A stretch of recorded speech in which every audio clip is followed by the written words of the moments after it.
बै समाव जोंनि आबादारिफ्रा गोबां लस जानो गोनां जादोंमोन खिन्थु नोंथाङा बाथ्रा बुंदों ने दिनैसिमबो नोङो केबिनेट मिनिस्टार जानानै नों एसेम्ब्लियाव आबादारिनि थाखाय फंसे बाथ्रा बुंनानै रेकर्ड दङ ना जे आस्था एनजिअनि गासै थाखा फैसा लुथिनाया रिहन सारानो होननानै देखा रायजोफ्रा मिथिखागौ गभर्नमेन्टनि फैसाजों बिथाङा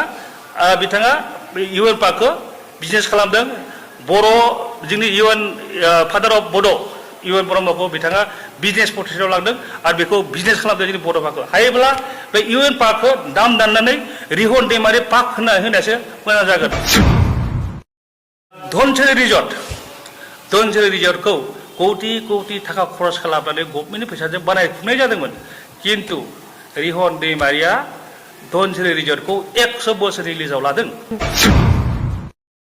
माने अखा फ्रि सिरिगोन नाय किन्तु दायो अखाया अबिनाश दैमारि आरो रिहन दैमारिनि गेजेरावहाय अखा फ्रि सिरिला अखा जामसो सिरिसिगोन 20 बोसोर एमएलए जानायनि सिगां नोंथाङा सासे काट पेपारिमोन 20 बोसोर आं एमएलए इलेक्सननिफ्राय जुरिजेननानै 20 बोसोर आं नोंथांनो थाबोदों नोंथाङा आंखौ नुवाखैमोन नामा दा सरकार फैबोला नायगोन होनदों नोंथाङा आंखौलाय सरकार फैबोला मा नायनो नोंथाङा देरहाखाया खौरां मेल हांख्रायगिरि मेल जाना जाबाय दाखालि मोनसे मेलावहाय निउसआव बुंदों सानथामनि सिगां जे अबिनाश दैमारिया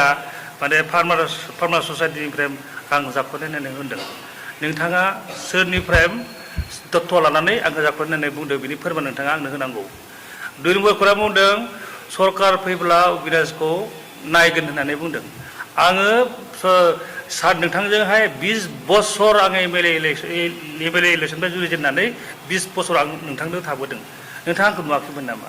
दा सरकार फैबोला नायगोन होनदों नोंथाङा आंखौलाय सरकार फैबोला मा नायनो नोंथाङा देरहाखाया बेखौ आंखौ नायनो खुनु मुलाम्फा गैया रिहन दैमारिया सारा बुंदों आंखौ माने अबिनाशाल' धोनि जादों होननानै किन्तु जोंनि गोदो गोदायनिफ्रायनो आंनि आइ आफा आरो न'खरा जोंनिया आबाद मावना जाग्रोबाय था आरो जोंहा सोलिनाय अबस्था जेरै दोङो एसांनो जोंहा दोङो आं बेखौ बुंनो थाङो अबिनाश दैमारिया 37 टा सेल्फ हेल्प ग्रुपनो 13 लाख रां गभ अफ इन्डियानिफ्राय रां लाबोनानै होदोंमोन किन्तु दिनै नोंनि सरकारनि समावहाय 20 बोसोर एमएलएनि समावनो बे फैसा लाबोदोंमोन किन्तु नोंथाङा आबादारिफोरनो सेल्फ ग्रुपनो खैजोननो नोंथाङा मा होनना बुङो रांनि अनसुंथाइ होनो हादों नोंथाङा आंनो बेखौ फोरमान हो किन्तु थेवब्लाबो आङो पावाराव गैयाबाबो सासे आबादारिबाबो गभर्नमेन्टनि आंनि मावनाय एक्टिभिटिसखौ नुनानै गभर्नमेन्टआ फोथायनानै आं सेल्फ ग्रुपनो 13 लाखनि गेजेराव आं होनो हादों आरो बिथांमोननिखौ नोंथाङा सोंनांगौबा आं नोंथांमोननो खिथिनो हागोन आरो बुंबावदों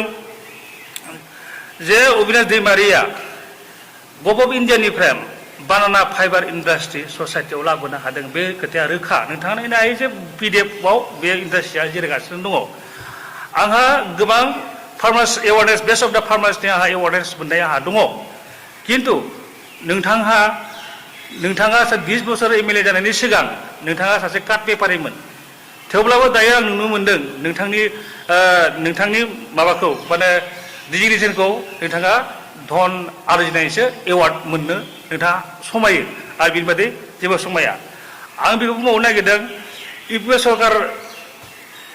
सरकार फैनाय लोगो लोगोनो बा प्रमद बर' सरकार फैनाय लोगो लोगोनो एपिसिफोरनो फार्मार प्रडिउसार कम्पानि जायखौ ससाइटि बुङो बिथांमोननो जोङो 2 लाख करि जों होनो हादों आरो नोंथांनि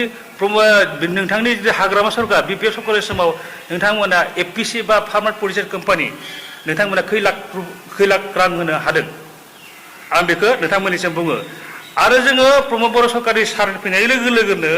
जोंनि जे जायफोर आबादारिफोर मोजां आइजो आबादारिफोरनो जोङो बिना फैसा लाया लाफानो जे पार्टिखौ नाया लाफानो जोङो फ्रि अफ कस्टआव होनो हादों दानि जुगाव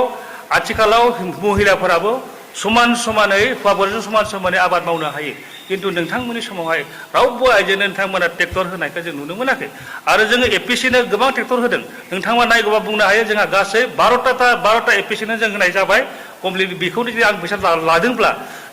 लादोंब्ला नोंथांनो आं फोरमान होनो हागोन बबे एपिसिनिफ्राय जोङो होदों नोंथांनो जों फोरमान होनो हागोन आं बेखौ बुंबावनो गोसो खालामबावदों जे जोङो बे बावैसोनि गेजेरावहाय प्रमद बर' सरकार आरो प्रमद बर' सारनि दैदेननाय आरो गुबुन सारनि दैदेननायावहाय जों एपिसिफोरनो 35टा एपिसिनो 30 निफ्राय 35 लाख टाका रां होनो थांगासिनो दङ किन्तु नोंथांमोननि आमोलाव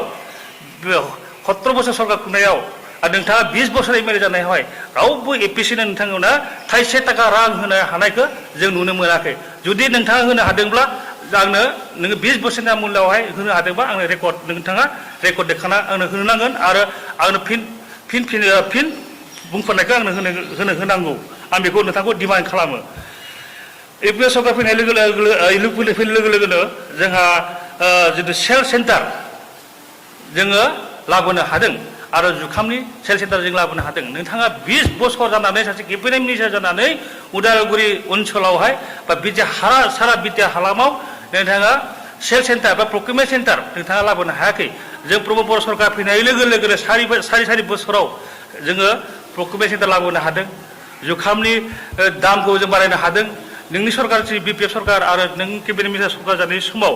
जों थांदोंमोन रिकुवेस्ट खालामनो जोंनि आबादारिफ्रा माइखौ 400-500 थाखा फाननांगोन होननानै किन्तु नोंथांनो जोङो मेम'रेन्डामबो होदों आरो नोंथांनो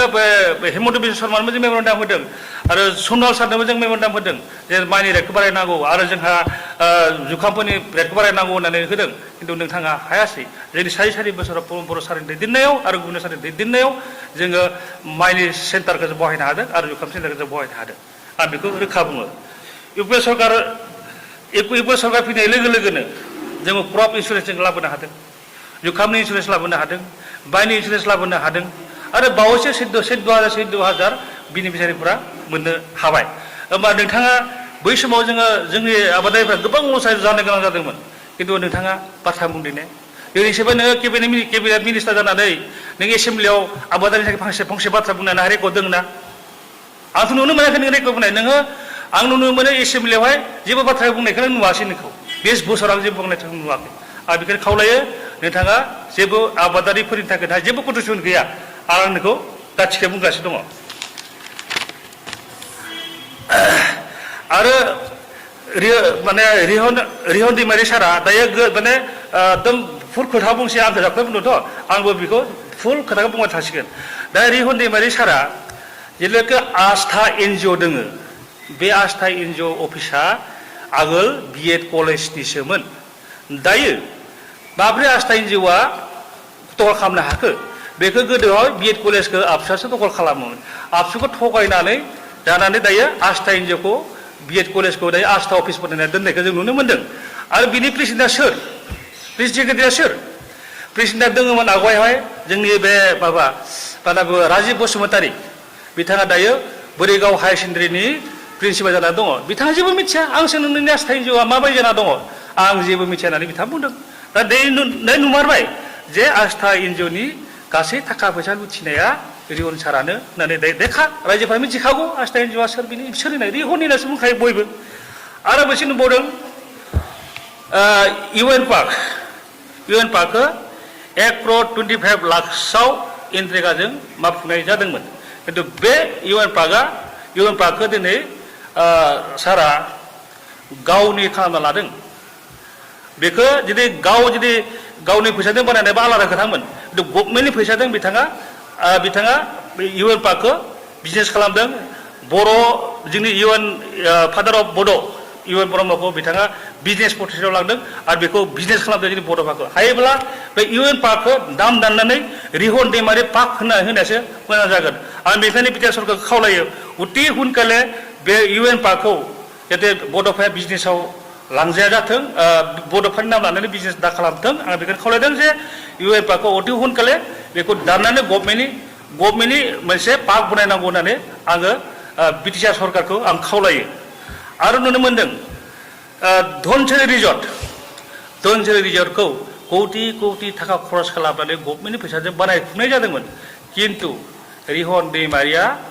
धनसिरि रिजर्टखौ 100 बोसोरनि लिजाव लादों बेखौनो आं खावलायो होमबा जाफुंनाया सोरनि फैसाजों दिनै धनसिरि रिजर्टखौ लुदों रिहन सारा गावनि पकेटजों बानायफुंनाय नामा बेखौ बे गभर्नमेन्टनि फैसा जोंनि आसाम गभर्नमेन्टनि बिटिआर गभर्नमेन्टनि फैसाजोंसो बानायफुंनाय जादोंमोन दिनै रिहन सारा दिनै बे धनसिरि रिजर्टखौ बैरगुन्दाव थानाय धनसिरि रिजर्टखौ गावनो जब्द खालामना लादों आं बेखौनो आरो खावलायो जोंनि बिटिआर सरकारखौ बे धनसिरि रिजर्टखौ हायोब्ला अति हुनकाले गभर्नमेन्टनि आखायाव लांफिननांगौ होननानै आं दाबि खालामो आरो आं बनायबावदों जे उदालगुरियावहाय बड'लेण्ड हेरिटेज एग्र' टुरिजम बनायदों खिन्थु आंनि फैसा बनायदों आं रावनि सरकारनि फैसा थायाखै सों नोंथांमोना सोरबाफोर जुदि आं सरकारनिफ्राय हेल्प लादों नामा खिन्थु आंनि बनायनाय कारन दङ रायजोफोर बेवहाय बड'लेण्ड हेरिटेज एग्र' टुरिजमावहाय जोंहा खेथि बाथि जोङो मावफुंनाय जायो जों माल्टा गायदों थाइजौ गायदों खान्थाल गायदों अनेक जों गायदों नोंनि धनसिरि रिजर्टआव मा दं नोंनि धनसिरि रिजर्टआव आरो माने दुकान दङ आरो थाग्राल' दङ बेबायदि जेबो गैया आरो बे जोंहा नोंनिफ्राय मोनसेबो एग्जाम्पल ओंखारनायखौ जों नुनो मोना आं बुंबावो उदालगुरि डिस्ट्रिक्टआव उदालगुरि टाउनावहाय रिवन सारा बिगा बिगा हा बायदि दङ उदालगुरियाव बुंनो थाङोब्ला सबसे लेन्डलर्ड बुंनो थाङोब्ला रिवन सार दै बारायानो जागोन आरो बिथाङा माहा बेसेबां थाखा मोनखो बे जाख्ल'आबा बे मानि थाखा मोनखो सासे मिनिस्टारा खमसे खम हमना लाबाय दरमाहाया 1 लाख थाखा 1 लाख बोसोर 12 लाख आरो बिनि जानाय लोंनाय स्टेन्डार्डआ बाहा थांखो आं नुनो मोनदों जाख्ल'नाय होनोब्ला गावसो गोलैदों होननानै सानना लायो आरो बुंनो थाङोब्ला सासे बिगा बिगा हा बायनानै बे मानो हस्पिटाल बनायाखै ससियेल वर्क मानो खालामाखै दिनै बनायदों बियो आदम रेस्टुरेन्ट बनायदों जेनेबा बिजि बेंकनो लन होदों बेंकनो भारा होदों आं बिदिसो नुदों माने गावनि थाखा आरजिनायनि बादै आं जेबो नुनो मोनाखै आरो बुंनो थाङोब्ला उदालगुरि डिस्ट्रिक्टआवनो माने बागाना बेहा 500 बिगानिफ्राय 1000 बिगानि गेजेराव निस्सय जानांगौ